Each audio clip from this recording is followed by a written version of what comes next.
Hello Hylians! Today we'll learn some beginning tricks, tips, and facts that you can learn right from the start of Tears of the Kingdoms that we learned in Breath of the Wild. If you've played Breath of the Wild, you may know some of these, but there's a chance you might learn something. I will only be covering things that you can do from the starting area of the game on the Great Sky Island. So I'd love for you to share some too, but try to keep it in the beginning of the game only. This one's a great one that will help you throughout the whole game, especially if you plan to fight enemies that are too strong. If you have full hearts, an enemy cannot one-hit kill you. If you're hit from a strong attack, the game will put Link at 1/4 heart, but only if Link has full health. So it's always a great idea to make sure you always have full hearts. Even if you're down 1/4 heart and you get hit with a strong attack, it can defeat Link. There are exceptions, but that's later in the game. The game will show you early that you can press the right analog stick to use the scope. You'll notice that the very center will turn red if it's touching something, no matter how far it is. If you press A, it will place a colored pillar on the spot that you can always see while you're in your scope. You can also see this in the map and the minimap, but you won't see it in the overworld. This is great to use to mark something far away. One convenient thing about this is when you reach the location, the icon will disappear so you don't have to delete it yourself.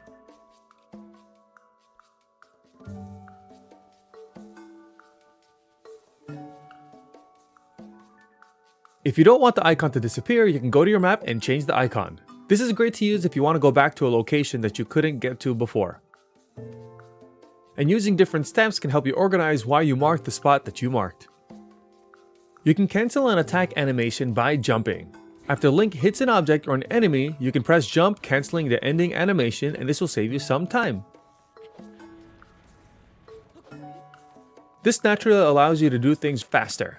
Every second counts. Every shrine in the game has at least one treasure chest. If you've gotten all the treasure chests in the shrine, there will be a treasure chest icon next to the name of the shrine in the map. For the next few notes, the game does teach you these things, but they're probably worth mentioning because sometimes if you're like me, you don't like to read when the game makes you read. If you press the left analog stick, Link will crouch. If you move while crouched, Link will crawl and he can be very quiet, allowing him to sneak up on enemies and animals. Even if you jump while crawling, which is faster, Link will still be quiet, but still make just a little noise. Sneaking up behind an enemy allows Link to do a sneak strike which does 8 times the damage. Of course, enemies and animals cannot see you behind the wall, but they can also not see you if you're crouched in the grass. This works unless you move or are close to them. A critical hit does twice the amount of damage. You can do a critical hit 3 ways. Hit an enemy in the eye or head, and successfully throw or break a weapon.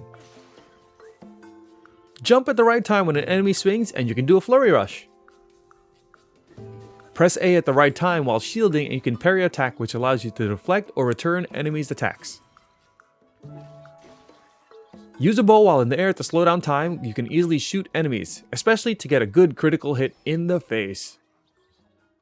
You can shield surf by holding ZL, jump, and press A while you're still in the air. This allows you to travel fast if there's a slope. However, this does take damage to the shield.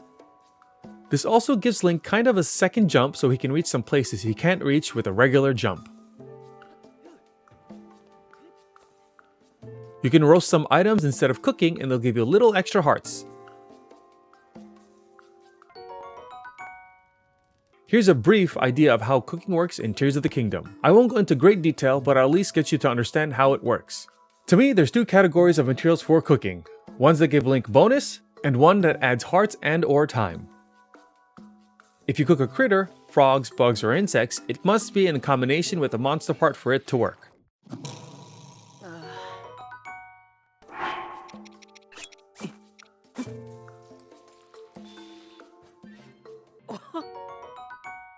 For almost all the materials, each one material cooked will do one specific thing no matter what they're cooked with. They mostly don't do any different things if they're combined with different materials. A mushroom will give Link 1 heart and speed boost for 1 minute. Raw meat cooked by itself will give Link 2 hearts and adds 30 seconds to a dish, and that's it.